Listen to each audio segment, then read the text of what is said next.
Ano kaya ang mga yan? Mukhang hindi lang iisang nasa loob ng bukol mo, Mang. Sugatan mo kaya doon para lumabas na yan kung anong nasa loob ng bukol na yan. Ano?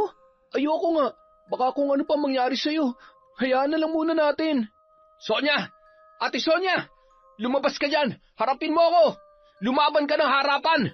Hoy, Adon! Lasing ka ba? Ano ba yung pumasok sa utak mo't basta-basta ka na lang nanunugod? Anong kasalanan sa asawa ko, ha? Huwag kang makialam, Carlo. Si Sonya ang kinakausap ko. Abay, magdahan-dahan ka doon. Wala akong sasantuin kapag asawa ko na ang kakalabanin. Ate Sonya, bakit? Bakit mo nagawa sa amin to? Taon 2000, Misamis Oriental. Masayang pinagmamasdan ni Matet ang bagong dating na sasakyang huminto sa tapat ng kanilang bakuran.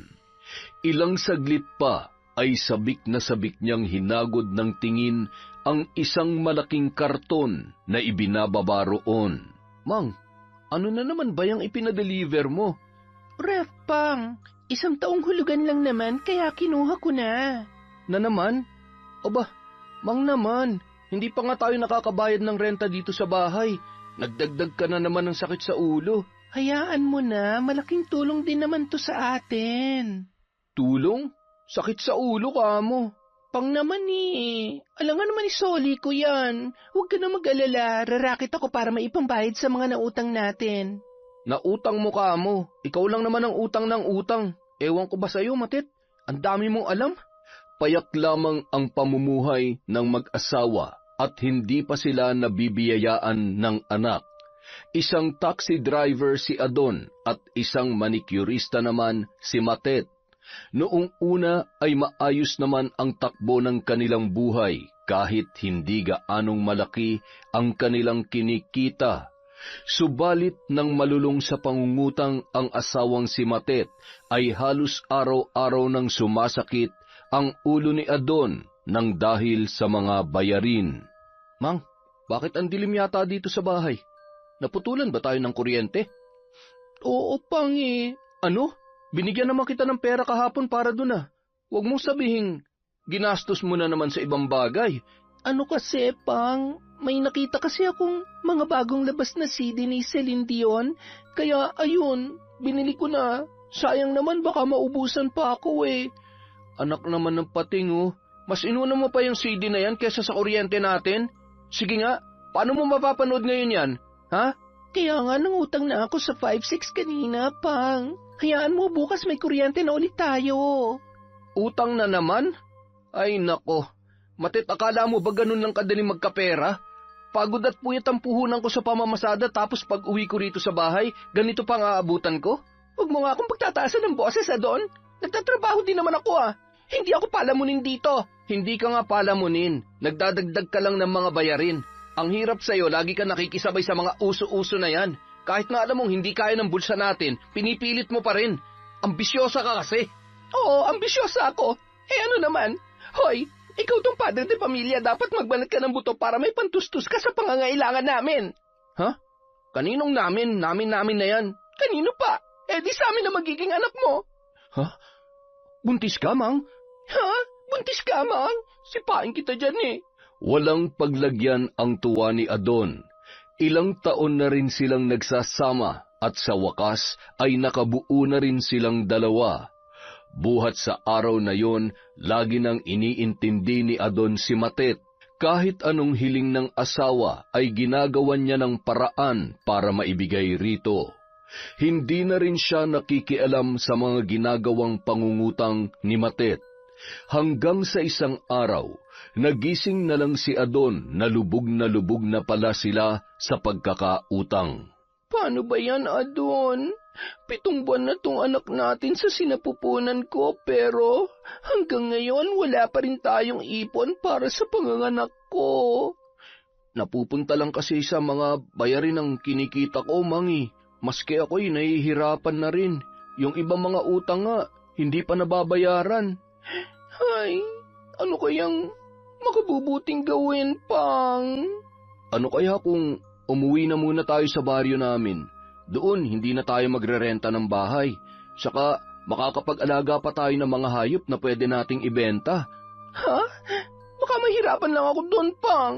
Sabi mo nga, di ba? Liblib ang baryo nyo, malayo sa ospital, tapos wala pang kuryente doon. May mga hilot at kumadrona naman doon. Abot na rin ang linya ng kuryente sa sentro ng baryo, Mang. Yung kubong titirhan na lang natin ang wala pang ilaw. Pero pasasaan ba't magkakaroon din tayo? Sayang naman tong naipundar natin mga gamit dito. Wala na kasi akong ibang nakikitang paraan para makaahon mula sa pagkabaon sa mga utang natin, Mang.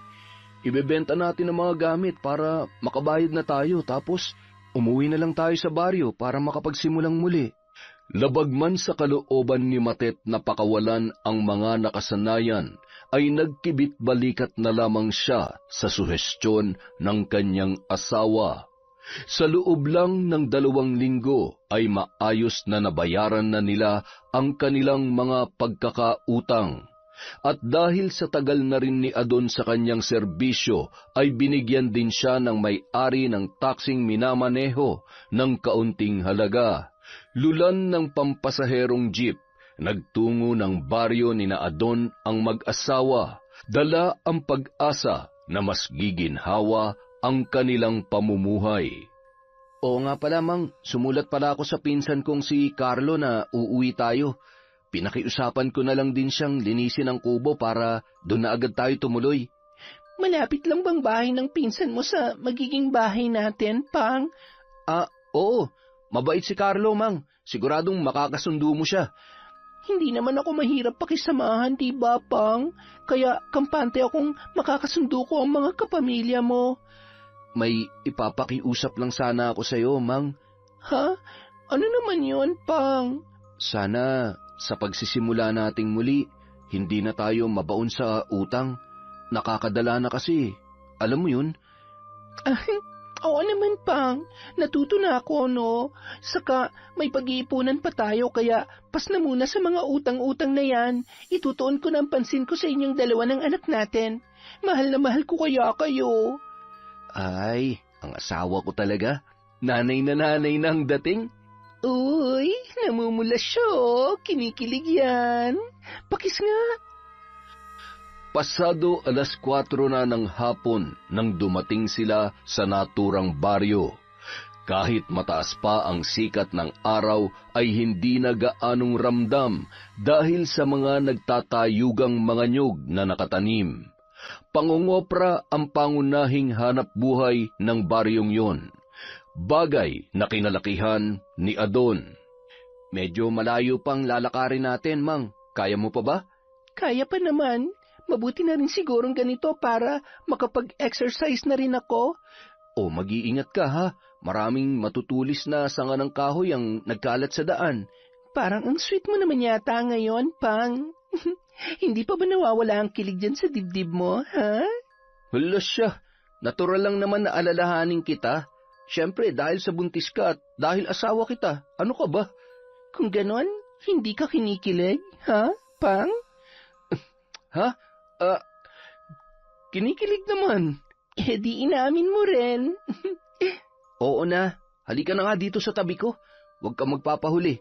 Hindi mabuting nasa hulihan ang buntis. Nang marating na nila ang kubo, ay masaya silang sinalubong ni Carlo, kasama ang asawa nito at ang biyanang babae. Ipinakilala ni Carlo sa kanila ang kanyang mga kasama, si Sonia ang asawa ni Carlo at si Hilda ang nanay naman nito. Magiliw naman silang inistima ng mga sumalubong sa kanila. Alam kong pagod kayo sa biyahe, insan. Ang mabuti pa ay magpahinga na muna kayo. Magkakatay lang ako ng manok para sa hapunan natin. Nakangiting tiningnan ni Adon ang kanyang asawa. Mukhang pagod nga ito sa ginawang mahabang paglalakad. Mang, pumanhik ka na muna sa itaas para magpahinga. Tutulungan ko lang si Carlo dito. Nakakamiss na rin kasing magkatay ng bisayang manok eh. Huwag kang matutulog, iha. Hindi maganda sa isang buntis ang natutulog ng ganitong oras. Ngumiti at tumango naman si Matet bilang tugon. Nagpaalam muna siya sa 2 babae bago tumalikod para dalhin sa itaas ng kubo ang kanilang mga gamit. Nang makaakyat na si Matet, nagpaalam naman ang dalawang babae na uuwi muna dahil sa magpapakain pa ang mga ito ng kanilang mga alagang manok at baboy. Insan, hindi mo naman sinabing nag-asawa ka na pala. Pasensya ka na, Adon. Hindi ko na naikwento sa iyo nung nagkita tayo noon sa syudad. Aba, 1 taon na rin yun ah. Kung ganun, matagal na pala kayo nagsasama? Mahigit 2 taon na rin. Kaya lang, hindi pa rin kami nabibiyayaan ng anak dahil sa edad niya siguro. Kami nga matagal din bago nakabuo. Taga-saan nga pala yung asawa mo? Taga-Samar si Sonia. Nagkita kami sa Cagayan. Katrabaho ko kasi siya doon sa bakery. Tapos, nagkain laban. Kaya sinama ko na siya dito. Nung isang araw lang din dumating ang biyanang ko. Magbabakasyon daw muna para naman makasama ang anak niya. Huwag mo sanang masamain ang sasabihin ko, Insan ha. Pero mukhang malayo ang agwat ng edad nyo ni Sonia. Matanda siya sa akin ng 10 taon, Adon. Pinagtatawanan nga ako ng karamihan dahil sa hindi ko raw ginagamit ang utak ko. Magandang lalaki daw sana ako at bata pa pero pumatol sa 40 anyos. Parang nanay ko na nga daw si Sonia Pero ano magagawa ko? Sa kanya tumibok ang puso ko Hayaan mo na lang yung mga yun. Ang importante kayong dalawa. Ang pagmamahalan nyo at pagsasama bilang mag-asawa. Salamat, Insan ha. Sige na, kukunin ko lang muna yung mga manok na kakatayin natin. Ikaw na muna magbantay sa pinapainit kong tubig. Marami pang napagkwentuhan ang magpinsan habang abala sila sa paghahanda sa kanilang magiging hapunan. May kalakihan din ang kubo ni Adon. May 2 kwarto, may sala, may kusina at mayroong balkonahe pa. Ang buong kubo ay yari sa kawayan at yero naman ang bubungan nito. Malinis at maaliwalas ang looban ng kubo, bagay na nagustuhan ni Matet. Maraming putahe ang nakahain sa mesa nang tawagin na si Matet ng kanyang asawa. Malugod naman siyang dumalo sa hapag para makapaghapunan. Bukas nga pa lamang, sasama ako kay Carlos sa bukid. Kailangan magbanat na ako ng buto para sa paghahanda sa paglabas ng baby natin. Ayos lang, Pang. Kaya ko naman mag-isa muna dito. Matet, kung may kailangan ka, huwag kang mahihiyang tawagin ako, ha? Nasa kabila lang naman ang kubo namin. Sige, Ate Sonia. Maraming salamat. Kinabukasan, maagang ang nagtungo sa bukid si Adon. Paggising ni Matet ay nakaalis na ang kanyang asawa. Nag-unat-unat muna siya saka nagtungo sa kusina. Napangiti pa ang babae nang makitang nakahanda na ang kanyang almusal sa ibabaw ng lamesa. Matapos kumain ay nagwalis-walis naman siya sa labas ng kanilang kubo. Ilang metro lang ang pagitan ng bahay ni Matet at Sonia, kaya makikita kung ano ang kanilang mga ginagawa kapag kapwa sila nasa labas. Magkakarinigan din sila kahit nasa kani-kanilang mga bakuran. Matet, ayos ka lang ba dyan? Hindi ka ba natatakot? Hindi naman po, Ate Sonia. Mabuti naman. Mamaya kapag tapos na ako sa mga gawaing bahay, papasyalan kita dyan. Magdadala ko ng sariwang mais ng mailaga natin. Sige po, ate. Madaling nagkasundo ang dalawa. Magaan ang loob ni Matet kay Sonia dahil sa mabait nga ito sa kanya. Ang nanay Hilda naman nito ay tahimik lamang. Minsan lamang yon nagsasalita. Hindi katulad ni Sonia na ubod ng daldal kaya kaagad na nakapalagayang loob ni Matet. Ilang taon na po kayo, Nanay Hilda? 60 na ako, Ineng. Kaedad niyo din po pala ang nanay ko, kaso matagal niya na akong iniwan. Nasaan na pala siya? Patay na po siya. Matagal kasing nag-asawa kaya nung ipinanganak niya ako, hindi niya nakayanan. Pareho pala kami ng nanay mo, Matet. Matagal na nag-asawa. Ang ipinagkaiba lang namin ay nagkaanak siya, samantalang ako ay hindi. Nako, Ate Sonia, hindi pa naman huli ang lahat. Makikita mo darating din ang para sa inyo. Sana nga, Matet. Kinasasabikan ko na rin kasi ang maging isang ina. Araw-araw magkasama sina Sonia at Matet dahil sa kapwa nagtatrabaho sa bukid ang kanilang mga asawa hanggang sa dumating na ang araw ng panganganak ni Matet. Ate Sonia, ate, tulong! Manganganak na yata ako! Ha? Naku! Maghintay ka lang dyan. Pupuntahan ka namin ni nanay, ha? Sandali lang.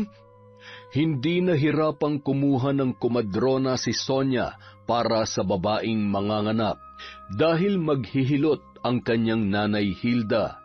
Ang matanda na ang umalalay sa panganganak ni Matet. Matet, lalaki ang iyong anak. Isang napakalusog na batang lalaki.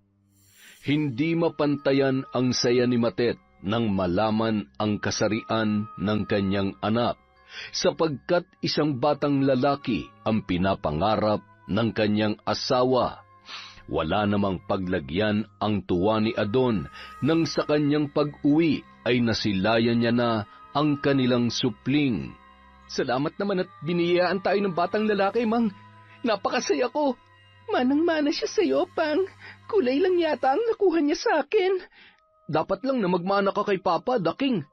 Ako kaya ang nahirapang gumawa sa'yo. Hoy, pinagpawisan din kaya ako nung gawin natin ang baby niyan. Sure ka ba na Daking ang ipapangalan mo sa baby natin, Pang?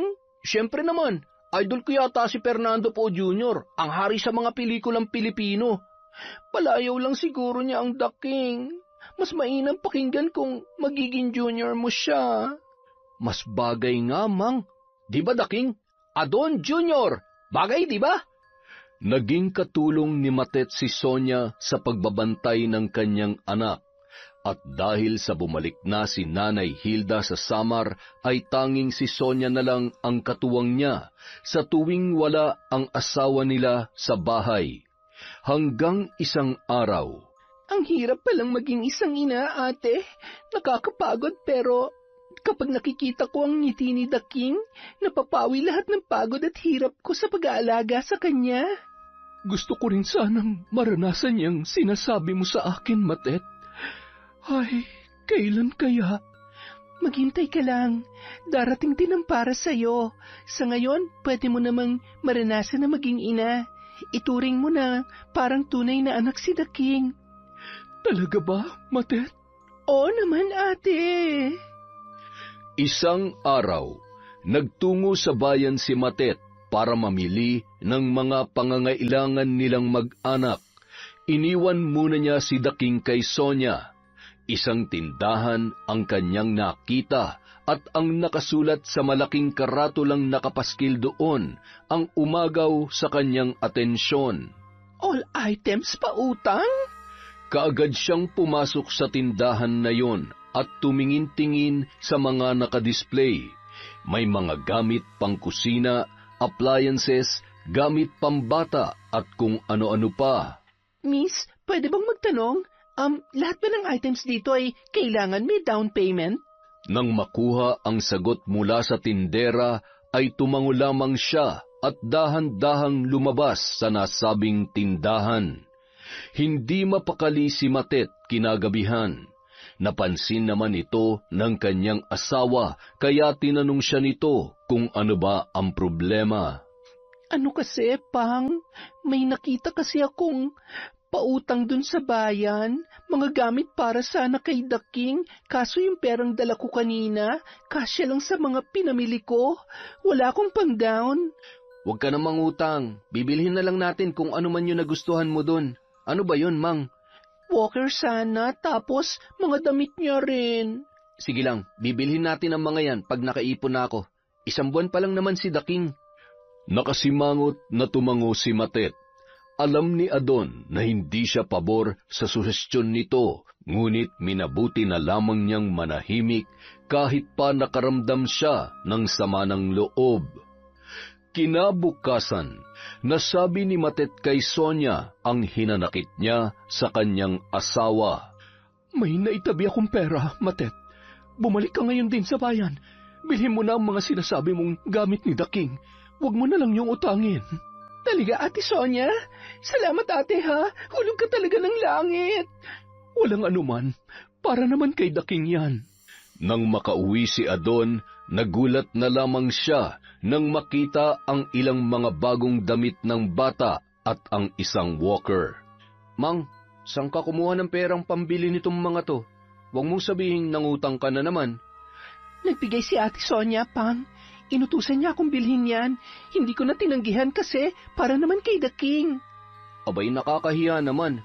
Pag nakaluwag-luwag tayo, bayaran mo agad ha. Sige, Pang.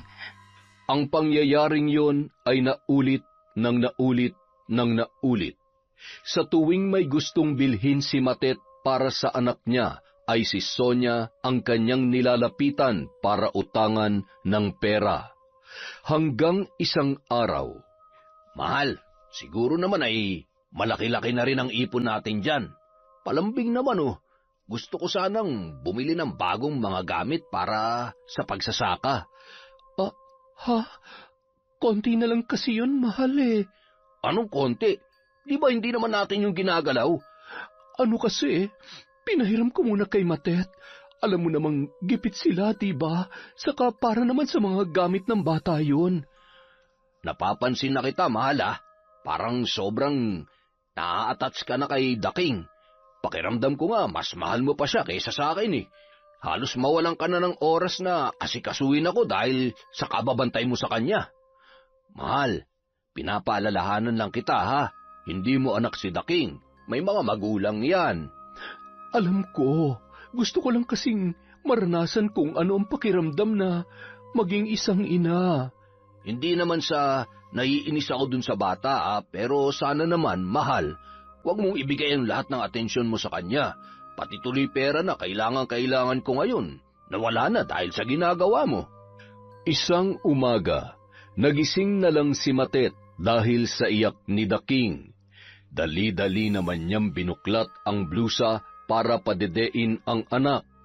Ngunit makaraan ng ilang segundo ay napansin niyang tila wala ng gatas ang lumalabas mula sa kanyang dibdib. Dahilan upang mas lalo pang pumalahaw ang sanggol. Kahit anong gawing pagpiga ni Matet ay wala na talagang lumalabas ni isang patak. Matet, ano nangyari kay The King? Abay, dinig na dinig sa bahay ang pag-iyak niya. Kanina pa yan Naubusan na yata ako ng gatas, ate. Wala nang lumalabas sa dibdib ko. Ay, sandali lang. Kukuha ko ng pera. Pumunta ka sa sentro at bumili ka ng gatas doon. Lumipas ang isang linggo at tuluyan na ngang nasanay ang sanggol na uminom ng gatas mula sa pamilihan. Ang pangyayaring yon ay mas nagpahirap pa sa mag-asawa dahil nadagdagan pa ang kanilang mga gastusin. Pang, buti pa siguro kung magtrabaho na muna ako bilang tindera sa bayan para kahit papaano ay makaluwag-luwag naman tayo. Ano? Sino magbabantay kay The King? Nakausap ko na si Ate Sonia tungkol dyan. Ayos lang naman daw sa kanya na bantayan muna si The King. Nakakahiya naman kay Carlo. Baka kung anong isipin niya. At saka, nagtatrabaho naman ako, Mang. Bakit kailangan mo pa magtrabaho? Aton naman, hindi mo ba nakikita? Hirap na hirap tayo sa buhay. Isa pa, kailangan ko tong gawin para naman makabayad na ako kay Ate Sonia. Malaki-laki na rin ang nahiram kong pera sa kanya. Ang desisyong yun ni Matet ay hindi na nagawa pang tutulan ni Adon. Nagtrabaho nga ito bilang isang tindera sa isang grocery store. Hapon na siya umuuwi at minsan ay ginagabi pa. Maaga naman siyang umaalis tuwing umaga. At dahil nga si Sonia na ang nagbabantay kay The King, naging madalas na ang pagtatalo nila ni Carlo. Buti sana kung binibigyan ka ng pera ni Matet para dyan sa pagbabantay mo sa anak niya. Kagustuhan ko naman ang lahat ng ito, Carlo. Ano ka ba? Pati ba naman kaligayahan ko ay pipigilan mo pa? Simula nang isilang yung batang yan, nag-iba ka na. Nag-iba ng pakikitungo mo sa akin. Mahal mo pa ba ako, Sonia? Oo naman. Bakit pati pagmamahal ko sa iyo ay pinagdududahan mo?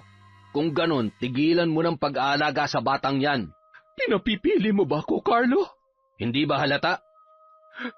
Alam mo kung gaano kita kamahal. Pero wag mo naman akong ipitin ng ganito.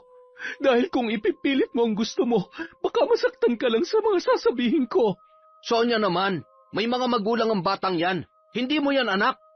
Matalim lang na titig ang isinagot ni Sonia sa kanyang asawa. Napamura naman si Carlo dahil sa kanyang inasta. Pagsapit ng gabi, naalimpungatan na lang si Matet nang makaramdam ng kakaiba sa kanyang paghinga. Kahit anong pilit niyang lumanghap ng hangin ay tila hindi umaabot sa kanyang baga. Ilang ulit din siyang napaubo bago nagising si Adon. "Mang, ayos ka lang ba?" Pang, hindi ako makahinga. "Ha? Naku, paano yan? Teka lang ha, at hihingi ako ng tulong sa kabila." Carlo! Ate Sonia! Tulong! Tulungan niyo kami! Hindi naman nag-atubiling magtungo sa kanila ang mag-asawa. Bakas ang pag-aalala sa kanilang mga muka. Bakit, Adon? Ano nangyari? May nangyari ba kay Daking? Nasaan ang bata? Nasaan? Ayos naman si Daking, Ate Sonia. Si Matet kasi hindi makahinga na maayos. Binuhat ni Adon si Matet, saka marahang pinaupo sa kanilang maliit na balkonahe para makasagap ng sariwang hangin. Pinainom naman ito ng tubig ni Sonia, saka hinagod-hagod ang kanyang likod. Ihilutin ko lang saglit si Matet. Baka kailangan lang ng katawan niya ng pagpisil-pisil. Huwag ka mag-alala, Adon. Namana ko sa Nanay Hilda ko ang ganitong kakayahan, kaya komportable akong hilutin siya. Dahil buhat sa kanyang palapulsuhan, nararamdaman kong may naipit lang sa kanyang mga kaugatan. Dahil siguro yan sa pagod niya sa pagtatrabaho. Matet, tumigil ka na lang kaya. Katawan mo nang napeperwisyo. Paano na lang ang bata kung magkakasakit ka? Matapos mahilot si Matet, medyo gumaan na ang kanyang pakiramdam. Pinakatitigan niyang mabuti ang kanyang asawa at kahit nag-aalangan ay nabuo ang kanyang pagpapasya. Kinaumagahan, maagang nagtungo si Sonia sa bahay ni Matet para kunin sana si Daking. Ngunit kumunot ang kanyang noo nang makitang hindi pa nakakapaghanda si Matet. Hindi ka ba papasok sa trabaho, Matet? Hindi na, ate. Sa nangyari sa akin kagabi, napagtanto kong kailangan ko nang tumigil sa pagtatrabaho. Kailangan pa ako ng anak ko. Tama yan naging pasya mo. Pero pwede ko pa rin bang hiramin si Daking? Nakakamiss kasi ang batang ito eh. Walang problema, ate. Kung wala ka namang ginagawa sa inyo, pwedeng-pwede mo siyang hiramin muna. Ate, nahihiya na rin kasi ako sa'yo. Ako tong nanay ni Daking tapos ikaw naman ang nagkakanda-ugagang magbantay sa kanya. Ano ka ba?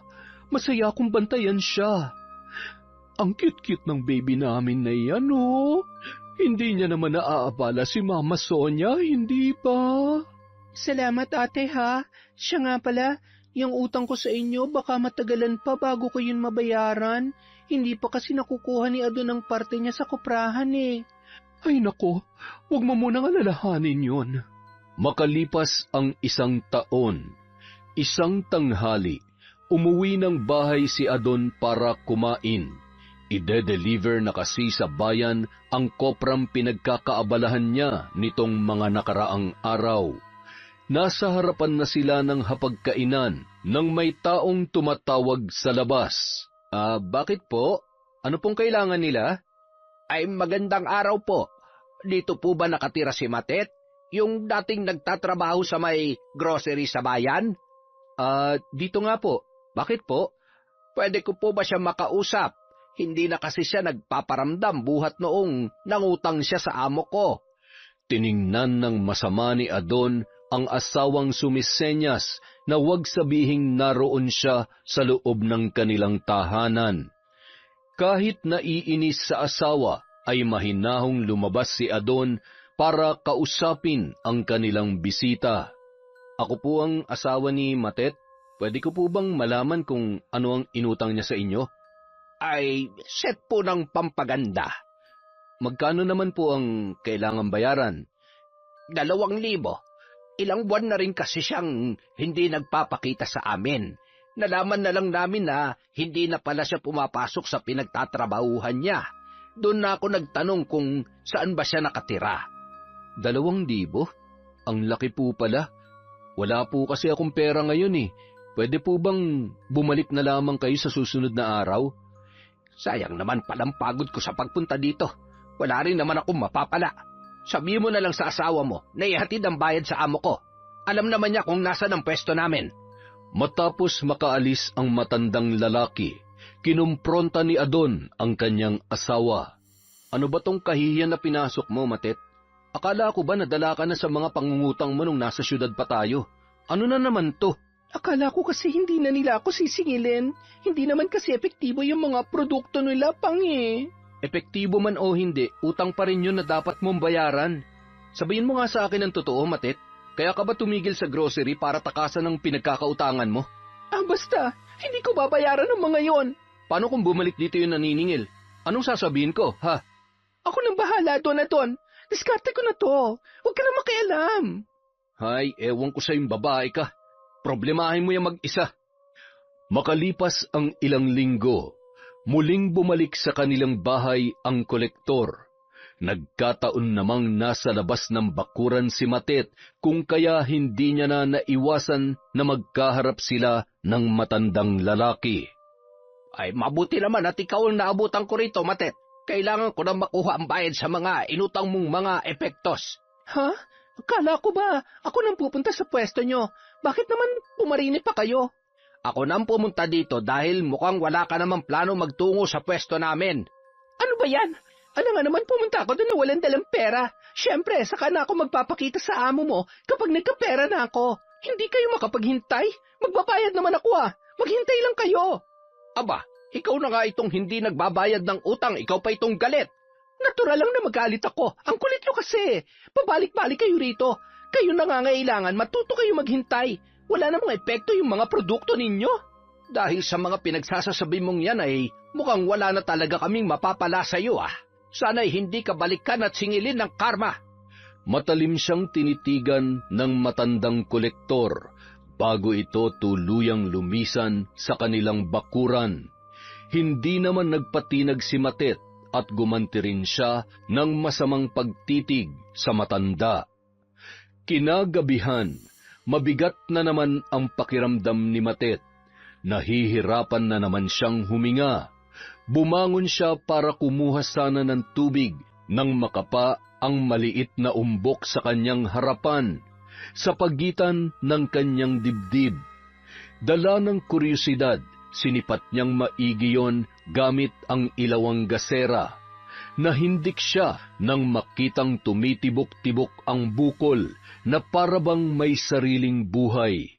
Dahil sa pagkagulat at dala na rin ng kaba at takot, mabilis niyang tinakpan ang kanyang dibdib gamit ang suot niyang damit. Hindi niya maipaliwanag ang nararamdaman nung mga sandaling yon. Parang binabayo ng malakas ang kanyang dibdib dahil sa kaba at nanlalamig ang buo niyang katawan dahil sa hindi niya maipaliwanag ang kanyang nasilayan. Dala ng pag-aalala, itinago niya kay Adon ang kanyang nadiskubre noong gabing yon. Kinabukasan, maagang naligo si Matet. Habang nagbibihis ay muli niyang sinipat ang bukol. Normal na bukol lang yon sa kanyang paningin. Bakit kaya may tumubong bukol sa dibdib ko? Kinapa niya yon at wala naman siyang nararamdamang sakit at kirot. Tanging bukol lang na hindi niya alam kung bakit tumubo. Maliit lang ang bukol na parang kasing laki ng isang normal na sukat ng holen. Sa pag-aakalang namamalikmata lang siya noong nagdaang gabi, ay binaliwala lamang ni Matet ang kanyang bukol at itinuon niya sa anak at sa mga gawain sa bahay ang kanyang pansin ng araw na yon. Kinabukasan, Matet, gising ba si Daking? Natutulog pa siya, ate. Hihiramin ko sana. Siya nga pala, may binili akong mga damit para sa kanya. Ay, teka, may dinaramdam ka ba? Mukhang maputla ka Hindi ko na nga rin alam, ate. Pero parang may mga nakadagan na mabigat sa katawan ko. Tapos Pakiramdam ko may mga tumutusok sa dibdib ko. Baka dala lamang yan ng sobrang pagod. Magpahinga ka muna. Sa akin na lang muna si The King. Saka ko na lang siya iuwi pag dumating na si Adon. At yun na nga ang ginawa ni Matet. Buong araw lang siyang nakahiga dahil sa nararamdamang matinding kapaguran. Pagdating ni Adon kinahapunan, kapansin-pansin din ang pananamlay nito. Kaagad nitong hinanap ang bata, ngunit nang malamang naroon kina Sonia, ay kinumusta na lamang niya ang asawa. Pati nga rin ako, Mang. Hindi ko rin maipaliwanag ang nararamdaman kong pagod sa katawan. Parang gusto ko na lang matulog sa kuprahan kanina. Teka, Pang, ang init mo Nilalagnat ka yata. Sandali ikukuha kita ng gamot. May dinala kasing mga gamot si Ate Sonia dito nung nakaraan.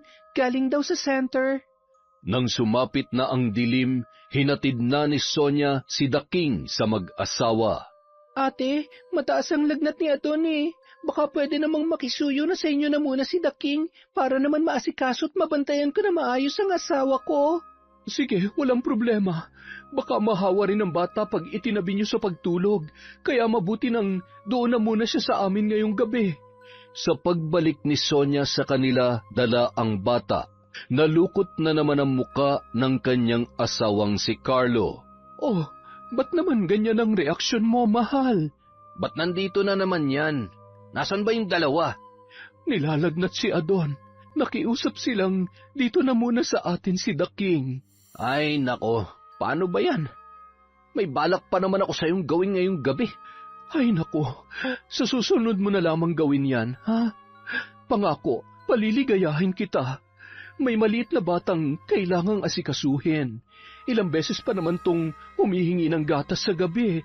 Huwag mong sabihin pati ako ay madadamay sa pagpupuyat. Ay, nako. Maaga ang alis ko bukas. Sino ba naman ang nagsabing ikaw ang magpupuyat? Kaya ko to mag-isa. Magpahinga ka na lang, Carlo.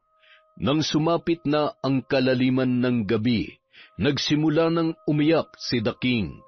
Dali-dali namang kumilos si Sonia para ipagtimpla yon ng gatas. Sonia, dalian mo na, nagugutom na tong bata. Nariyan na. Oh, heto na ang gatas mo, The King. Uminom ka na para makabalik sa pagtulog ng mahimbing, ha? Ganito palang pakiramdam kapag may anak na inaalagaan, mahal, no? Kahit pagod ka, kailangan mong bumangon para sa kanya. Hindi ka makakaramdam ng inis dahil mas uunahin mong intindihin ang bata. Oo, ngayon alam mo na kung bakit sobrang napamahal na sa akin ang batang ito. Ay, kailan kaya tayo makakabuo ng sarili nating anak, mahal?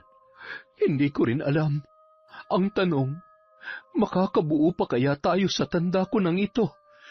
The King, matulog ka na pagkatapos niyan, ha?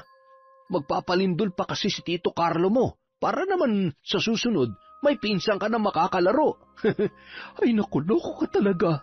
Pati bata dinadamay mo sa kalokohan mo. Bakit? Totoo naman Sabik na nga ako sa tsup-tsupan natin Patulugin mo na si The King pagkatapos niyan, ha? Makaisa man lang tayo. Sabik na talaga ako marinig yung halinghing mo, mahal Oo na, ang kulit mo. Mahiya ka nga. Napuno ng pabulong na mga hagikgik ang silid matapos na makapagwika si Sonia. Samantala, sa silid ng mag-asawang sina Adon at Matet, nanginginig ng husto si Adon kahit na balot na ito ng makapal na kumot. Ang lamig. Niyakap na lamang ng mahigpit ni Matet ang kanyang asawa na nanginginig ng husto habang nakahiga. Sinadya niyang idikit ang kanyang muka sa noo nito para mabigyan ng init ang kanyang asawa. Naramdaman niya ang malamig na mga pawis na kaagad din naman niyang pinunasan. Ngunit ilang sandali pa, naramdaman niya ang pagkirot ng bukol sa kanyang dibdib. Ang kirot na yon ay halos nanunuot sa ilalim ng kanyang kalamnan. Napahawak siya doon at kaagad na napabangon. Sa tindi ng sakit ay nakaramdam na siya ng panghihina. Napagulong siya sa sahig at napapaungol habang sapo ang kanyang dibdib na may bukol. Habang lumalalim ang gabi ay patindi ng patindi ang pagsidhi ng kirot, hanggang sa ang sakit na dulot noon ay nagpawala na sa kanyang ulirat. Haplos ni Adon ang nagpagising kay Matet. Nang igala niya ang paningin, umaga na pala. Kaagad siyang bumangon para kumustahin ang kanyang asawa. Pang, kumusta na ang pakiramdam mo? Medyo masakit pa ang buo kong katawan pero hindi naman na ako nilalamig. Salamat, mahal, sa pag-asikaso sa akin. Nakatulog ka tuloy sa sahig. Hindi ko sinasadyang matulog dito, mahal. Bigla kasing sumakit ang bukol ko sa dibdib. Hindi ko na nga namalayang nakatulog pala ako dahil sa sobrang pagkirot nito kagabi. Bukol? Patingin nga ako.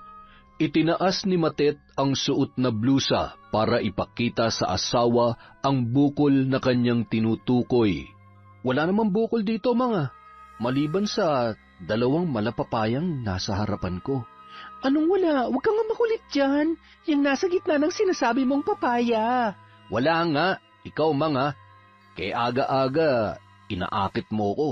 Alam mo namang mahina ako pagdating sa ganyan. Hoy, hindi ako nakikipagbiruan sa iyo, Adon, ha? Ito, oh. Nang tingnan ni Matet ang kinaroroonan ng kanyang bukol ay wala siyang nakita. Walang bakas ng kahit ano. Makinis ang kanyang balat sa parting yon at walang kahit anong dumi o sugat na masisilayan. Teka, bakit nawala? Nandito lang yun kagabi, Kumikirot na parabang nanunuot sa laman ng sakit. Baka nananaginip ka lang, Mang.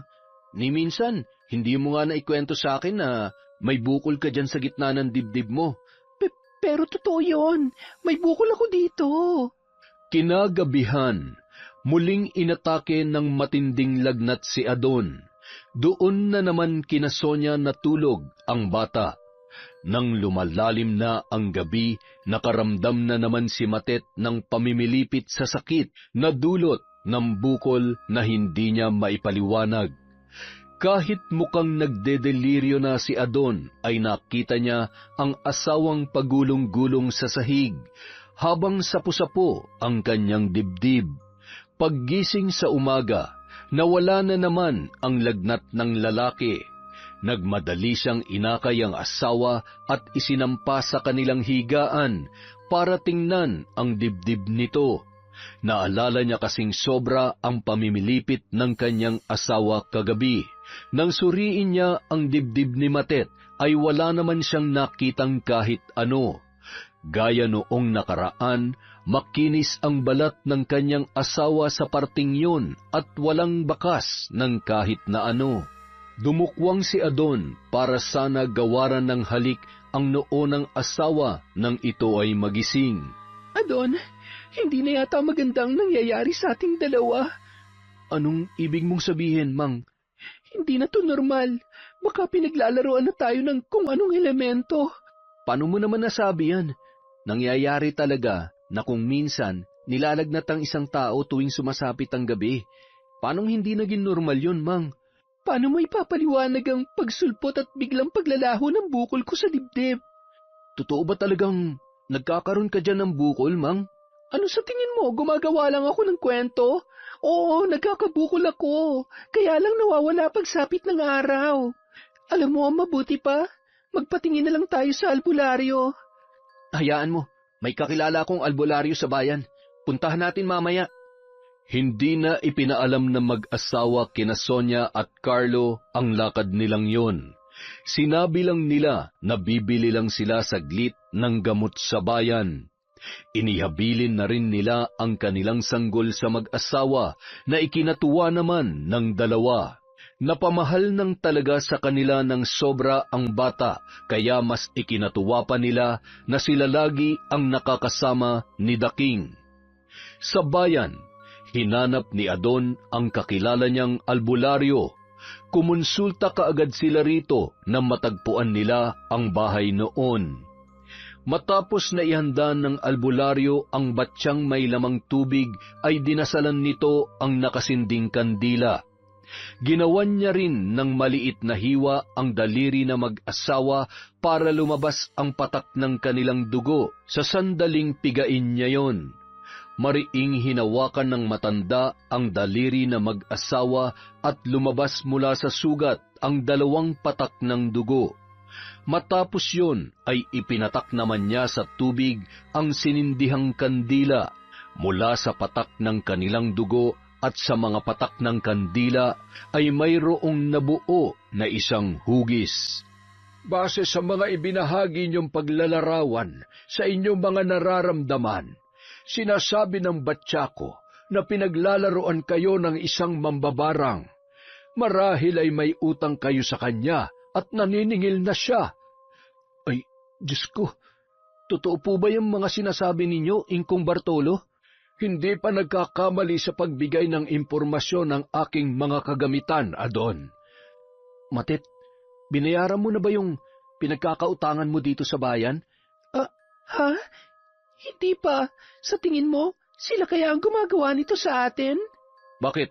May iba ka pa bang pinagkakautangan? Wala na. Ay, oo nga pala. Naalala ko, bago umalis yung matandang kolektor sa bakuran natin noon, sinabi niyang sana daw hindi ako balikan at singilin ng karma. Kung ganun, baka nga sila nagpapahirap sa atin. Ikaw naman kasi, Matit, umiral na naman yung pagkapalautang mo, tapos hindi mo pa binayaran. Kung malakas ang hinala ninyong sila nga ang gumawa nito, ang mabuti pa'y tunguhin ninyo at humingi kayo ng tawad. Sila lang ang maaaring bumawi sa barang na nasa loob ng katawan niyong mag-asawa. Padadalhan ko na lang kayo nitong mga ugat ng punong ibinabad sa langis na mayroong orasyon.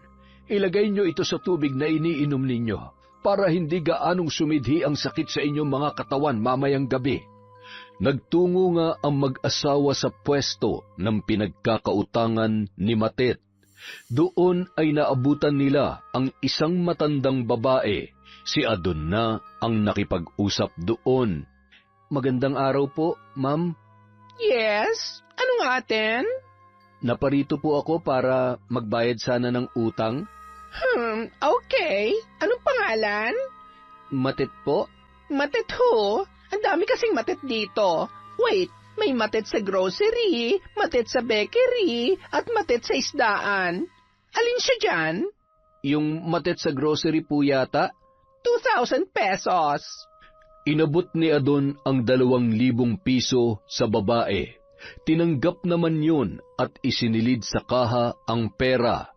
Sakto namang pumasok ang matandang kolektor at tila natigilan ito nang makita silang mag-asawa.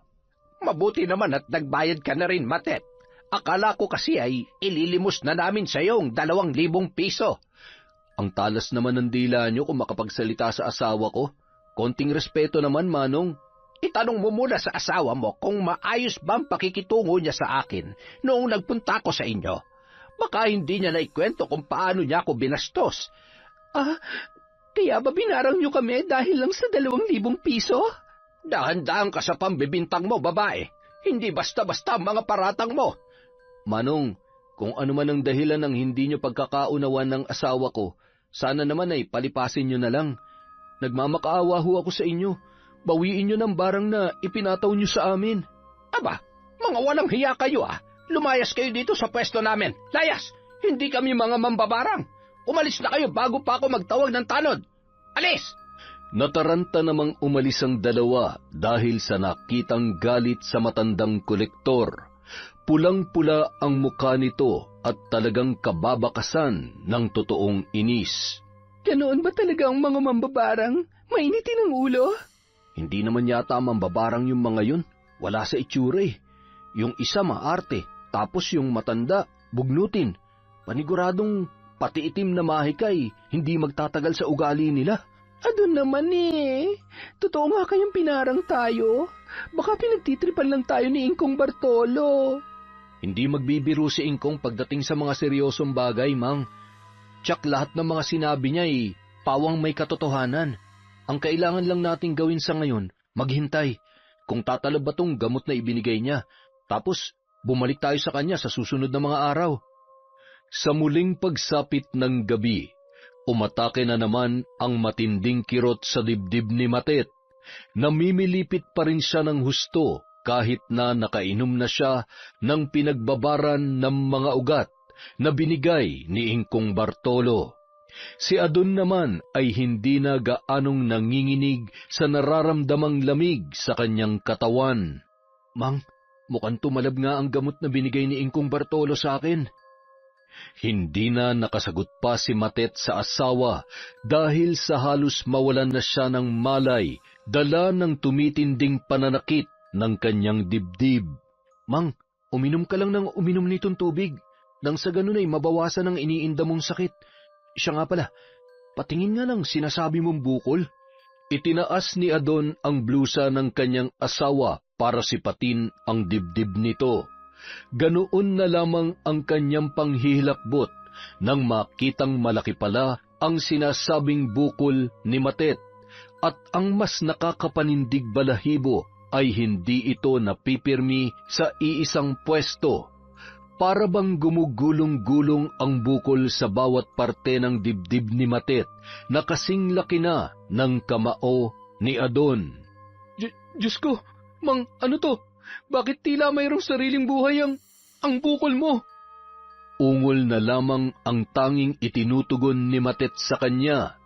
Habang namimilipit sa sakitang asawa, sinusubukang hawakan ni Adon ang bukol.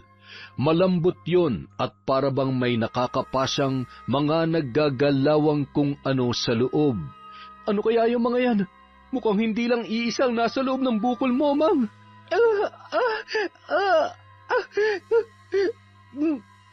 Sugatan mo kaya para lumabas na yan kung ano mang nasa loob ng bukol ko. Ano? Ayoko nga. Baka kung ano pang mangyari sa iyo eh. Ilang beses ding uminom ng gamot ni Ingkong Bartolo si Matet bago unti-unting nabawasan ang sakit na kanyang nararamdaman. Inalalayan naman siya ng asawa upang humigana sa higaan nila para makapagpahinga ng mabuti. Mang, nawala na ba ang sakit? Masakit pa pero hindi na gaano. Itutulog ko na lang to para naman makabawi ng lakas. Ikaw ba? Nilalagnat ka pa ba? Nawala ng panginginig ko pero mainit pa rin ang buo kong katawan. Bumalik ulit tayo kay Ingkong Bartolo bukas. Kailangan malaman na natin kung sino ang bumabarang sa atin. Namimiss ko na kasi si Daking eh. Ilang gabi na ring hindi natin siya nakakatabi. Mukhang napapabayaan na natin ang anak natin, mahal ko. Maiintindihan naman tayo ng anak natin. Isa pa, nasa pangangalaga naman siya ni na Ate Sonia kaya alam kong nasa mabuti siyang mga kamay. Kahit na, tayo ang mga magulang niya. Tayo dapat ang kasama niya ngayon. Kinabukasan, maagang kinuha ni Adon ang kanilang anak kay Sonia. Kukunin mo na ang bata? Sigurado ba kayong wala na ang mga sakit nyo? Baka mahawa pa si Daking kung hindi pa kayo gumagaling. Ayos na kami, Ate Sonia. Isasama na namin si Daking sa bayan. Babalik uli kami sa albularyo. Albularyo? Oo, kay Ingkong Bartolo. Sabi kasi niya, binarang kami mag-asawa. Patitingnan na rin namin si Daking. Baka idamay pa tong anak namin ng pesteng mambabarang na yun. Hindi na nakapagsalita pa si Sonia. Binigay niya na si Daking kay Adon dahil nagmamadali na itong umalis para paliguan ang bata. Nang matapos na maghanda ang mag-anak, sumaglit muna si Matet sa bahay ni na Sonia para sabihing baka gabihin sila ng uwi. Pero nang tawagin niya ito ay walang sumagot sa kanya. Sarado rin ang pinto at mga bintana ng bahay na nangangahulugan na walang tao doon. Tanghaling tapat na nang makarating ng bayan ang mag-asawa.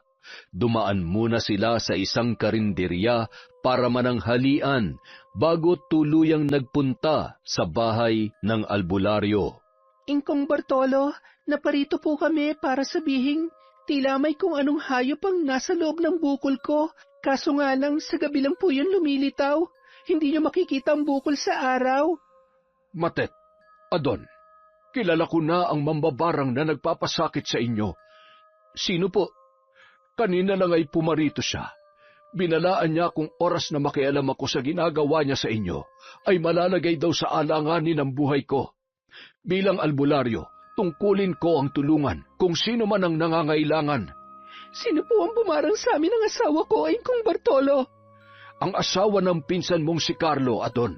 Siya ang nagpapasakit sa inyo. Ano? Si Ate Sonia? Pero bakit? Ingkong, sigurado ba kayo sa mga sinasabi ninyo? Paano magagawa ni Ate Sonia sa amin ang ganyang bagay? Hindi ako naniniwala na isa siyang mambabarang. Baka nagkakamali kayo, Ingkong. Totoo ang mga inilahad ko sa inyo. Sa tingin ko'y seryoso ang ginawa niyang pambabarang. Mamaya pag-uwi natin, kukumprontahin ko siya, Matet. Adon, huwag ka sanang maging bayulente oras na makausap mo siya. Baka kung ano pa ang gawin niya sa inyo. Bilang pagtulong kina Adon, nilagyan niya ng orasyon ang isang basong puno ng tubig. Ipinainom niya ito sa mag-asawa at dahil si Matet ang may malalang karamdaman, pinaliguan siya ng isang basong tubig ni Ingkong Bartolo habang tinatapik-tapik ang ibabaw ng kanyang ulo. Doon ay nag-usal ng mga orasyon ang albularyo. Nabasa ang ulo ni Matet at ang tubig ay naglandas patungo sa kanyang leeg hanggang sa kanyang dibdib. Mula sa labas ng suot niyang blusa, hinipan-hipan ni Ingkong Bartolo ang dibdib niya habang nag-oorasyon. Paulit-ulit hanggang sa nakarating ang bilang ng 7 beses. Bigla niyang diniin ang hintuturo sa gitna ng dibdib ni Matet. Isang paghiyaw ang pinakawalan nito. Tila nahihirapan at nasasaktan sa ginawa ng albularyo. Maya-maya pa naramdaman ni Matet na umaalon-alon ang kanyang dibdib. Masakit na tila may humuhugot mula sa ilalim. Nang humulma ang malaking bukol sa suot niyang damit, ay humupa naman ang pagkirot noon. Adon, lumapit ka rito. Maaari mo bang silipin ang bukol ng asawa mo? Medyo maselan kasi ang bahaging kinatutubuan nito. Maigi nang ikaw na ang sumilay. Kaagad naman na tumalima si Adon habang karga ang kanilang sanggol. Ingkong, masyado nang manipis ang balat na tumatabing sa bukol. Naaaninag ko na ang loob nito. Ano ang nakikita mo? Parang may gumagalaw-galaw sa loob. Kulay itim ang mga yun. Mga linta ang mga yan. Gumamit si Sonia ng mga linta sa kanyang pambabarang. Dahil malapit kayo sa isa't isa, madali siyang nakakuha ng pagkakataong maitanim ang barang sa iyong katawan. Mukhang pagkain ng kanyang ginamit para may pasok ang mga lintang yan. Sa dami ng mga ibinigay niyang pagkain sa amin, hindi ko na maalala kung anong pagkain na nakain ko bago ko naramdaman ang pagsikip ng dibdib ko. Di ba, Mang, hinilot ka pa ni Sonia nung unang pagkakataong nahirapan kang huminga? Oo, tama. Naalala ko yon. Hinilot niya ang likod ko at may ibinulong-bulong pa nga siya na hindi ko na napansin. Mukhang noong mga sandaling yun ay mas nilalakasan niya pa ang mahika ng pambabarang. Pero bakit niya naman ginagawa to? Anong kasalanan ko? Anong kasalanan namin sa kanya? Nang maisip ni Adon ang tungkol sa mga utang ni Matet kay Sonia, ay napamura na lamang siya. Baka nagagalit na siya dahil sa mga utang mong hindi nababayaran. Nagbibigay naman ako sa kanya, kaso tumatanggi siya dahil sa hindi pa naman daw niya gagamitin. Ikaw naman kasi, iniwan-iwan mo pa tong anak natin sa kanya. Baka naman, naiinis na siya sa sitwasyon niya, na hindi niya masabi ng harapan, kaya idinaan na lamang niya sa pambabarang. Mamaya na kayo magtalo. Kailangan mapahina ko muna ang kamandag ng barang na nasa iyo, Matet. Paputukin niyo na lang kaya, Ingkong. Hindi. Oras na pumutok ang bukol mong yan. Maaaring malagay sa kapahamakan ng iyong buhay. Dadampian ko na lang ng buhay na tubig para tumigil ng pagdami ng lintang nasa loob ng katawan mo. Ayon pa kay Ingkong Bartolo, mabuti na lamang na maaga silang nagpatingin sa kanya dahil kung natagalan pa ay baka ilang araw lang ay bawian na ng buhay si Matet dahil sa lakas ng barang na itinanim sa kanyang katawan. Madaling makasipsip ng dugo ang mga linta At sa oras na dumami pa sila, sasakupin na ng mga ito ang katawan ni Matet at unti-unting magiging parang lantang gulay na ang kanyang katawan na hahantong sa kamatayan. 7 lagok ng buhay na tubig ang ipinainom ng albularyo sa kanya at kay Adon. Yun ang magiging pananggalang nila sa barang upang hindi sila gaanong maapektuhan oras na magparamdam ito. 1 patak naman ang pinainom kay Daking bilang proteksyon ng bata. Hapon na nang makauwi ang pamilya sa kanilang kubo. Wala naman sa kabilang bahay si Sonia, maging si Carlo. Nagngingit-ngit ang damdamin ni Adon. Hindi pa niya alam kung ano ang gagawin niya oras na magkaharap sila ni Sonia. Bandang 6:00 ng gabi, napansin ni Adon ang ilaw ng gasera sa loob ng bahay ni na Carlo at Sonia. Dumating na ang mambabarang. Humanta ka sa akin, Sonia. Bit-bit ang matalas na itak, mabilis na naglakad si Adon patungo sa kabilang bahay para kumprontahin si Sonia. Nakita naman ni Matet ang paglabas ng kanyang asawa. Madilim ang mukha nito, nakakikitaan ng matinding galit. Karga si Daking, mabilis na sinundan ni Matet ang kanyang asawa. Samantala, mahigpit ang pagkakahawak ni Adon sa hawakan ng itak. Nang makarating sa bakuran ng mag-asawa ay malakas siyang sumigaw. Sonia! Ate Sonia! Lumabas ka dyan! Harapin mo ko! Lumaban ka ng harapan! Hoy, Adon! Lasing ka ba? Ano ba yan pumasok sa utak mo at basta-basta ka na lang nanunugod? Anong kasalanan sa ng asawa ko, ha? Huwag kang makialam, Kuya Carlo. Si Sonia ang kinakausap ko. Magdahan-dahan ka nga, Adon. Wala akong sinasanto kapag asawa ko nang sasaktan. Ganun ba? Mas lalo naman ako. Wala akong kinikilala kapag pinakikialaman ng pamilya ko. Aba, loko ka! Dali-daling pumanaog si Carlo para harapin ang kanyang pinsan. Dumampot pa siya ng bato pagkalabas niya ng bakuran. Mabilis namang tumakbo si Matet sa kinaroroonan ng asawa para awatin ito. Adon, tama na. Umuwi na tayo. Nakikiusap ako. Hindi, Matet. Ano, huwag mo sabihing ayos lang sa'yo na unti-unti tayong pinapatay ng walang hiyang si Sonia. Sino ba sa inyong walang hiya, ha, Adon? Pagkatapos ng lahat na naitulong namin sa'yo, sa buong pamilya mo, ito pang igaganti mo sa amin? Ang kapal naman ng mukha mo. Mas makapal ang mukha ng asawa mo, mambabarang, Carlo. Aba, gago ka pala eh. Ang lakas naman ng loob mong tawagin mambabarang at pagbintangan si Sonia. Mga wala kayong utang na loob. Carlo, umakyat ka rito. Ate Sonia, bakit? Bakit mo nagawa sa amin to? Ano bang kasalanan ng asawa ko sa inyo, ha? Bakit niyo siya pinagtutulungan? Carlo, halika na sabi. Bakit umiiwas ka, Ate Sonia? Bakit hindi mo sagutin ang tanong ng asawa ko? Alam nyo, wala akong dapat na ipaliwanag sa inyo. Wala akong ginagawa. Talaga ba, ate? Simula nung araw na dumating kami rito, magaan na agad ang loob ko sa'yo. Pinagkatiwalaan kita. Nirespeto. Tinuring na isang tunay na kapatid. Pero bakit mo kami ginaganito? Bakit sa pamamagitan pa ng pambabarang? Bakit? Ano bang sinasabi mo, Matit? Hindi mambabarang ang asawa ko. Pwede ko kayong ipatawag sa barangay dahil sa mga paratang nyo. Alam nyo ba yon? Kung ang pagkakautang ko ng pera sa iyong dahilan, ate, pwede mo naman akong singilin. Nagbabayad naman ako. Kung hindi mo na nagustuhan ang palaging pagbabantay sa anak ko, sabihin mo lang. Hindi dinadaan mo sa ganitong paraan. Alam mo, ate, doble-doble ang sakit na nararamdaman ko ngayon. Siguro, kaya kong tiisin ang pagsidhi ng kirot sa dibdib ko, pero itong panlolokong ginawa mo sa akin, ate, napakahirap tanggapin. Para akong sinasaksak ng kutsilyo buhat sa aking likuran ng paulit-ulit. Ang sakit! Ang sakit-sakit!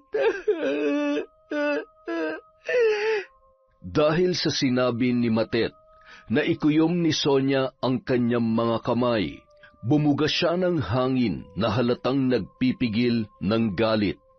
Ngunit mukhang tuluyan nang nagising ang pagsiklab ng kanyang galit nang makitang naapektuhan na ng husto si Carlo. Naiinggit ako sa iyo, Matet. Umaapaw sa langit ang inggit ko. Alam mo ba yon? Ano naman ang ikinaiinggit mo sa asawa ko, Ate Sonia? Simple lang siya.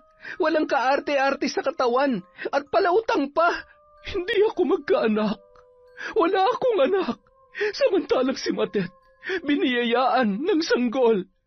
Lahat ng ipon namin ng asawa ko naubos na dahil sa mga pangungutang niya. At si Daking ang magiging kabayaran noon.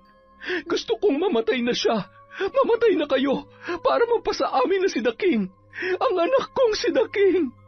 Sa mga inilahad ni Sonia, parang binuhusan ng mainit na tubig ang kanyang asawang si Carlo. Hindi ito makapaniwala sa kanyang mga narinig. Ate, sinabi ko lang na ituring mo siya na parang tunay na anak. Hindi yung aangkinin mo na siya. Anak ko si Daking. Ako ang tunay niyang ina at ipaglalaban ko siya. Huh, paano mo siya ipaglalaban? Hindi mo nga siya maalagaan ng mabuti. Ang matinong ina, hindi iniiwan ang anak sa pangangalaga ng iba. Ambisyosa ka kasi. Sa tingin mo magiging mabuting ina ka para sa anak ko? Pagiging mabuti ba ang paggawa ng kasamaan sa iba? Natitiyak kung hindi ka ipagmamalaki ni Daking paglaki niya. Oras na malaman niyang mambabarang ka. Tumahimik ka. Papatayin na kita. Papatayin kita. Biglang lumakas ang hangin sa paligid ni Sonia. Ang nakapusod niyang buhok ay bumuhaghag na inililipad ng hangin. Ang kanyang muka ay tinubuan ng mangilan-ngilang matatas na buhok. Biglang humaba ang matangos niyang ilong at lumitaw ang isang malaking nunal sa kanyang pisngi, malapit sa kanyang ilong. Ang kanyang balat ay nangulubot. Naging isang matanda ang buong anyo ni Sonia. At sa isang iglap lang ay nagpakawala siya ng isang matinis na halakhak. Hindi. Isa pala talagang bruha ang babaeng kinakasama ko. Huwag mong subukan ang talim ng itak ko, mambabarang. Ama ng dilim, lumukob ka sa akin. Sa isang pagkampay ng kanyang kamay ay biglang nagsilabasan ang mga kulisap. Sinalakay ng mga yon si Adon. Nagkukumahog nitong pinapagpag ang mga insektong sumasalakay sa kanya. Hindi siya makahuma hanggang sa nabitawan nito ang hawak niyang itak. At makalipas ang ilang minuto, natumba si Adon sa lupa dahil sa mga nagkukumpulang kulisap sa paligid niya, na ang iba ay gusto pang pumasok sa bawat butas ng kanyang ilong, bibig at tainga, kaya hindi na siya nakasagap pa ng hangin. Nawalan ng malay ang lalaki. Muling humalakhak ang mambabarang. Umihip siya ng hangin at ang mga kulisap ay mabilis na humarap kay Matet. Inamin nitong siya ang may kagagawan ng pagkawala ng gatas sa dibdib ng babae, ang pagkahirap ng kanyang paghinga at ang bukol nito ay epekto ng kanyang pambabarang. Walang nagawa si Carlo kundi ang tumitig lamang dahil sa pagkabigla. Lumipad naman ang mga kulisap sa umaatras na si Matet.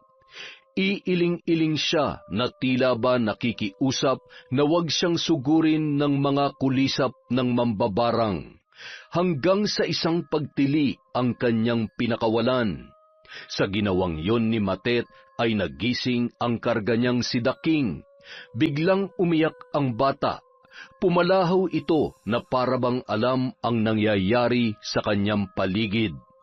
Ang paglapit ng mga nagliliparang kulisap kay Matet ay biglang naudlot. Bakas naman sa muka ng mambabarang ang pag-aalala para sa sanggol na si Daking. Sa ginawang pagpalahaw ng sanggol ay tila nahimasmasan ang mambabarang. Ang dating mabalasik niyang anyo ay unti-unti nang nagbago hanggang sa bumalik ang kanyang anyo bilang normal na si Sonia. Daking, bakit umiiyak ang baby namin, ha? Nagugutom na ba ang baby ko? Mahal, ikuha mo ng gatas ang bata. Mukhang nagugutom na siya.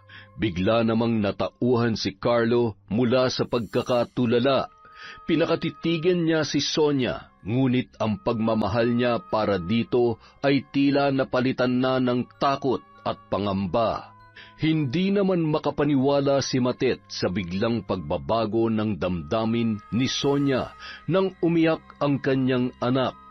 Hindi niya sukat akalain na ang isang mabagsik na mambabarang ay mapapahinahon ng isang sanggol. Lumapit sa kanya si Sonia.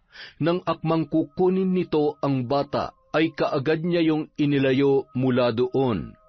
Ngunit sa pagkilos ni Matet ay nasagi niya ang mga kulisap na malapit lamang sa kanya, dahilan upang madapuan ng mga ito si Daking. Mas lalo pang umiyak ang bata, habang si Sonia naman ay galit na sinigawan si Matet. Hindi ka talaga nag-iisip. Alam mo namang matatamaan ang bata. Akin na nga si Daking. Hindi ko siya ibibigay sa'yo. Magkakamatayan muna tayo. Hinablot ni Sonia si Daking. Binawi naman agad ito ni Matet. Bumuka-buka ang bibig ni Sonia at sa isang iglap lang ay nagliparan palayo ang mga kulisap. Nag-agawan silang dalawa sa bata. Si Carlo naman ay nagdadalawang isip kung lalapit ba sa kanila o hindi. At ang walang malay na si Adon ay nakahandusay pa rin sa lupa. Dahil sa pag-aagawan ng dalawa, biglang nahulog ang sanggol. Saglit silang natigilan at mabilis na dinampot ang nahulog na si Daking. Umiyak ng umiyak ang bata, pumapalahaw ng husto, sobrang nasaktan dala ng pagkahulog sa lupa, hanggang sa ang kanyang pag-iyak ay parang nauubusan na ng hininga. Unti-unting nawawala ang boses ni Daking. Taranta namang itinaas ni Matet ang kanyang anak sa ere. Anak! Daking! Anak ko! Dahil sa walang boses si Daking at namumutla na, kaagad na inagaw ni Sonia ang bata mula sa kanyang ina. Umiiyak siya habang itinataas baba ang sanggol. Daking, patawarin mo si Mama Sonia.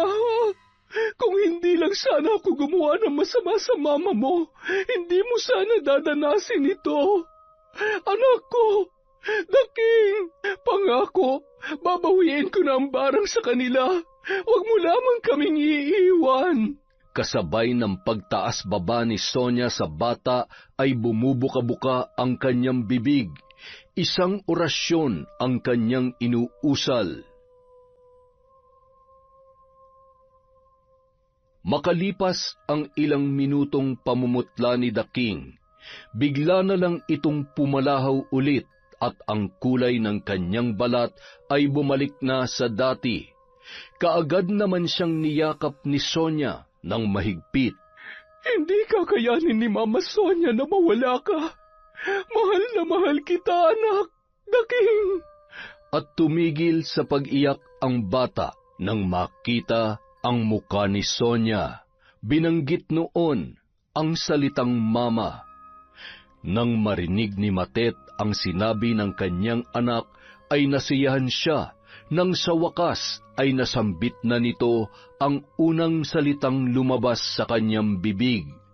Kaya naman mabilis na kinuha niya ang kanyang anak mula kay Sonia. Pagkakuha niya rito ay binanggit na naman noon ang salitang mama. Oo, anak. Si Mama to.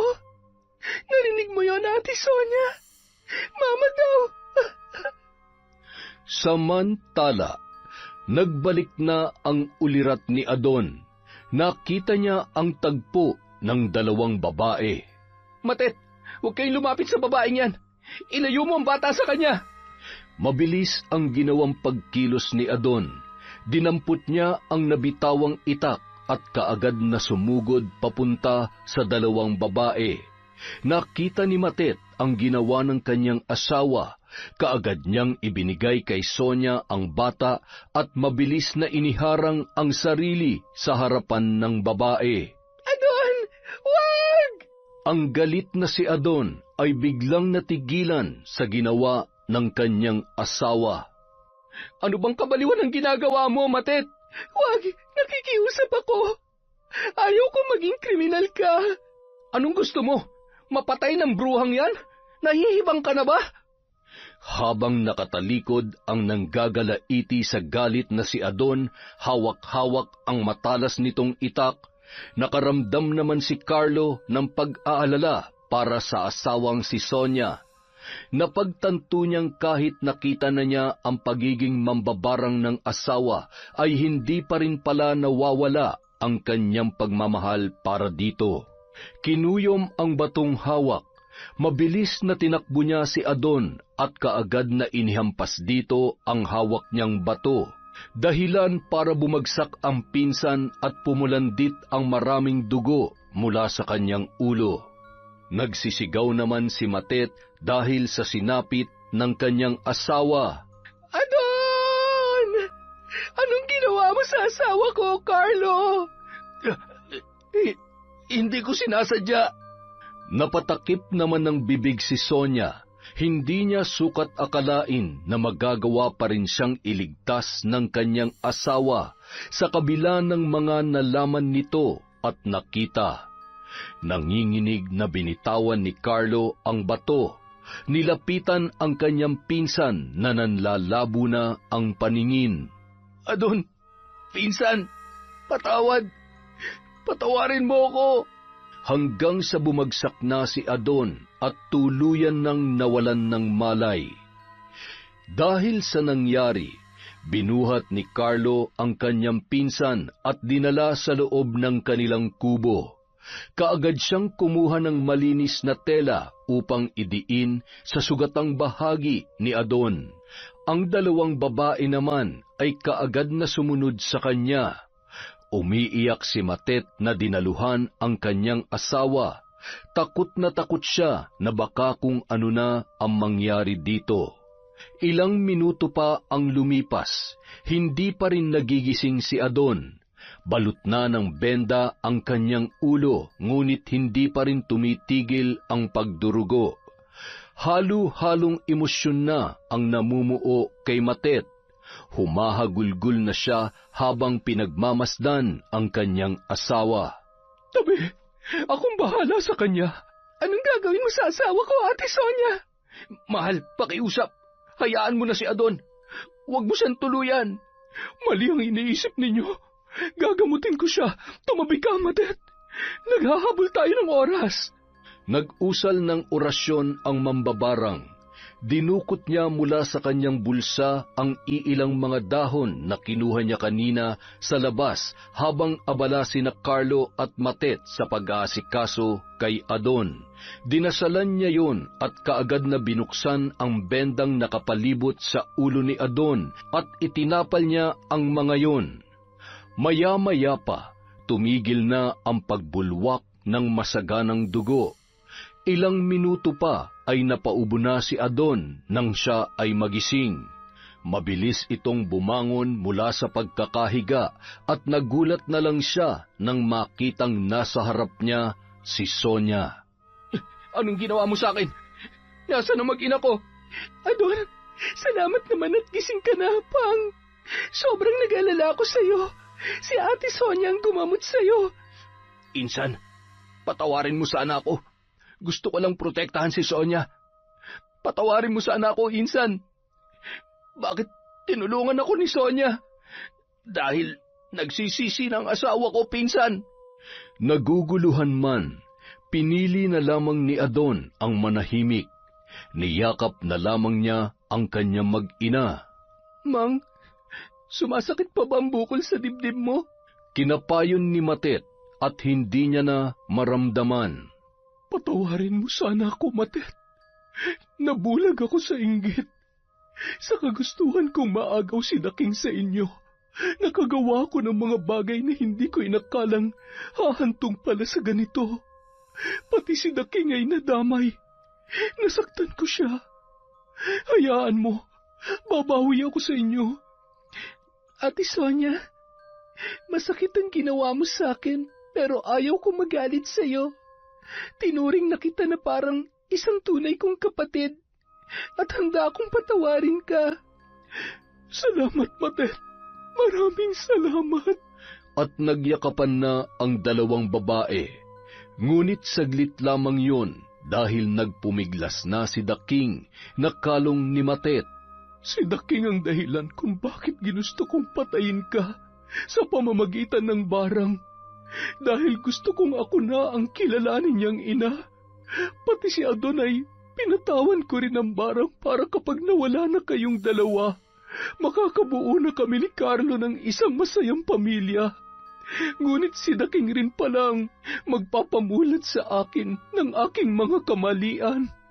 Dahil sa pagmamahal ko sa kanya, nagising ako sa pagkakalulong sa gawain ng kadiliman. Simula ngayon ay pinapangako ko, magbabago na ako, alang-alang sa pagmamahal ko sa anak ninyo. Hinipan at hinimas-himas ni Sonia ang likod at dibdib ni Matet. Tinanggal niya ang barang na nasa loob ng katawan nito sa pamamagitan ng orasyon. Ang lahat ng lintang nasa loob ng katawan mo ay kusang lalabas.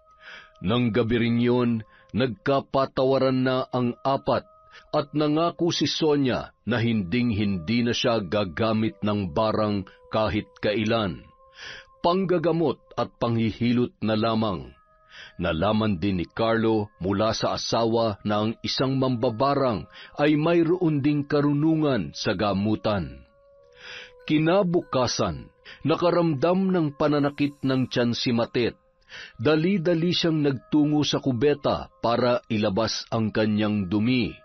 Matapos makaraos, naghugas siya at nang akmang bubuhusan niya na sana ang kanyang mga inilabas, nakita niya ang mga patay na linta na nakahalo doon. Tinupad ni Ate Sonia ang pangako niya. Nailabas ko na ang mga linta ng barang. Makalipas ang ilang buwan, isang araw, nagulat na lamang si Matet nang biglang sumulpot si Sonia sa kanilang pintuan. Humahangos ito na parabang hinahabol ng kung sino. Ate, bakit? Matet, buntis ako. Nagdadalang tao na ako. Walang paglagyan ang tuwa ng dalawa. Sa wakas ay natupad na ang matagal nang pinapangarap ni Sonia, ang mabiyayaan ng anak. Yon, maraming salamat po sa pagtsatsaga ulit sa Kwentong Enteng. Napakaganda ng kwento natin. Ang saya ko habang nire-record ko to. Dahil dyan, meron tayong shoutout. Simulan natin kay MiniC26 from Hong Kong, kay Florape Grimaldo. Hi po kay Alma Naong, sa Kakalda family from San Mateo Rizal, kay Kat Burglar Cutie, kay Jean Francisco. Hello po kay Heli Borja, kay Roslyn Labajo, kay Maria Consuelo Benitez from Mongolia. Wow, from Mongolia. Hi kay Michelle Cedron. Hello po sa Galedo family from Cabuyao, sa Carmen family Telan Espoli Villar Manatad, kay Realin Ayoso. Shout out kay Elena Ondong from Hong Kong, kay Catherine Fantinalgo from Hong Kong, kay Ana Maria Lanza. Hi po kay Miss Maura, kay Dion Holter, kay Ricky Bernadas, kay Tita Dagupan from Riyadh. Hi kay Jennifer Sacris, kay Josephine De Los Trinos from Osaka, Japan, kay Sheila Camino from Riyadh. Hi kay Vicky Abut, kay Rosette Ersando, kay Jeremy Revilleza from Singapore, sa mga mananahi ni Mrs. Bartolome from Nueva Ecija, kay Marilu Cabral, kay Eve Boncaff, Buhay Japan Channel from Japan, kay Kurt Mina, kay Juliet Tolentino. Hi po kay Jonah Masirag, kay Jeneline Gusi, kay Monica Nieves, kay Hannah Maylin Sesgundo. Happy birthday po sa apo ni Elvira Malakas. Hi kay Mel Santarita, kay Lydia Lopez. Hello po kay Len TV2, kay Rosemary Cao, sa Jimenez Chavez family at sister ni Josephine na nasa Australia. Jenny Lazarito from Kuwait. Hi kay Gerlin Batal, kay Michelle de la Cruz from Quezon City. Hi neighbor. Hi kay Michelle Esperon, kay Marites Nalica, kay Kurt Patrick Garcia, kay Chris Alcantara, kay I Love Resort Pinay. San ba yung resort na yan? Bekenemen. Hello kay Queenie Aquino from Oman, kay Kim Rialco from Bicol, at kay Princess Diarce. Tama po ba? Maraming salamat po ulit sa pakikinig at walang sawang suporta sa Kwentong Enteng.